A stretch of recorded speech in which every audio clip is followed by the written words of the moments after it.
ペンダコ。ボンジュールトゥルモン、モアッセペンダコ先生。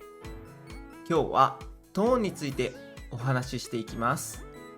これまでもトーンの選び方、トーンを使う理由について動画でお話ししてきました。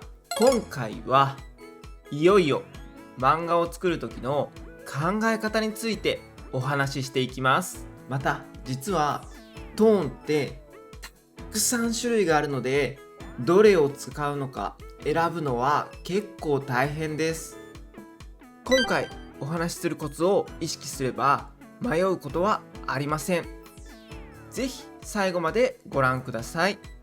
アロステッパーティーペンダコ。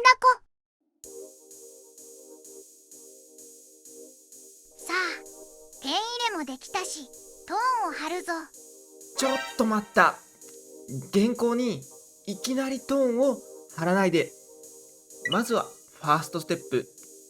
原稿にトーンを貼る前に準備をしましょう。キャラクターにどんなトーンを使うのか決めておくんです。カラーでイラストを描くときに事前に使う色を選んでおきますよね。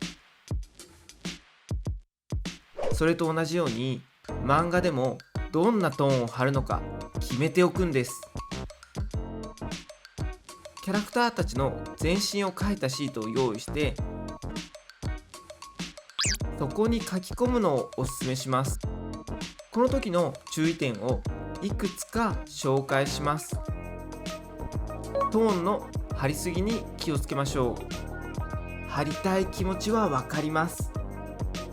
例えば髪の毛に貼ると細かい形に合わせなきゃいけないので、もう大変。しかもキャラクターが出るたびにトーンを貼る必要があるので、正直めっちゃめんどくさいし大変なんです。大事なのは白黒のバランス。トーンがなくても成立するくらいのベタや線の量があるといいですね。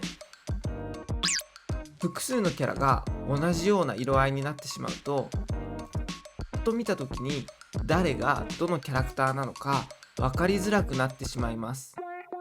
それぞれのキャラクターにコントラストをつけましょう。原稿作業中に悩んでしまうと時間がかかってしまいます。それにページごとの統一感がなくなってしまうんですね。だから事前の準備があなたの漫画を完成させる手助けになるんです。キャラクターにどんなトーンを貼るのか決めてから次のステップに行きましょう。ペンダコ。ここからはどんなことを考えてトーンを貼るのかお話ししていきます。トーンを貼るのって絵が漫画っぽくなるし楽しいですよね。だけど漫画を描く上でトーンはあくまで補助の道具。そもそもトーンを貼る目的は何だと思いますか？それはあなたの漫画をより効果的に読者に伝わりやすくするため。ちょっと難しく聞こえるかもしれませんが、安心してください。今から紹介するコツさえ覚えてもらえば大丈夫です。一言で言うと、目的なく貼っちゃダメ。プロはトーンを使っていろんなことを表現します。例えば色、陰影、雰囲気。何の目的もなくトーンを貼ってしまうと、どんな印象を受け取ればいいのかわからない、そんな原稿になってしまいます。私がこの動画のために書いている原稿を使って解説していきます。あと1コマ残っているので、それを書き終えてから解説していきますね。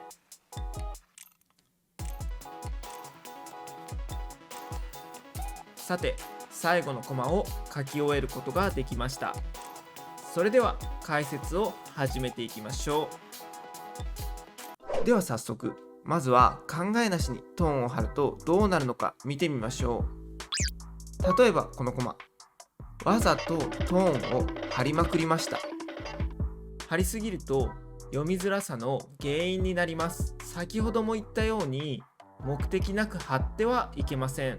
何か足りない、寂しいと感じるときは、黒と白のバランスを調整しましょう。次に、このコマでは手前の敵にトーンを使って影を落としています。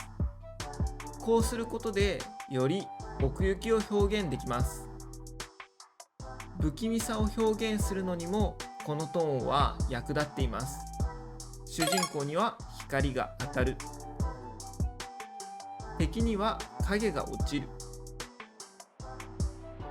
キャラクターに合わせてライティングをしているわけですね。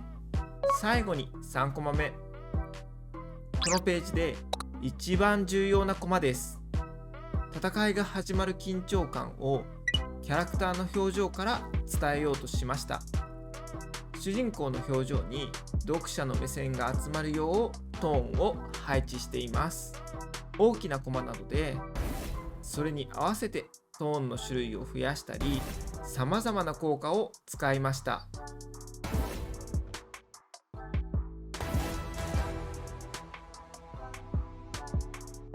では全体を見てみましょう。1コマ目から3コマ目に向かって主人公の感情がエスカレートしていくのをトーンを使って表現しています。だから1コマ目ではあえてトーンが少なく、3コマ目では多く貼ってコントラストをつけています。線だけの状態と比較するとこの通り。このようにプロは白黒のバランスをコントロールして読者に何を注目させるのか考えています。つまり演出しているんですね。今回は漫画にトーンを貼るための準備、考え方について紹介しました。皆さんの漫画制作に役立てたら嬉しいです。クリスタでどうやって貼るのかといった実際の作業のやり方についても今後ビデオにしていきたいと思っています。動画が参考になった人は高評価と誰かに共有してみてくださいね。よろしくお願いします。次の動画を作るためのモチベーションになっています。それでは皆さん、次の動画でお会いしましょう。アビアント。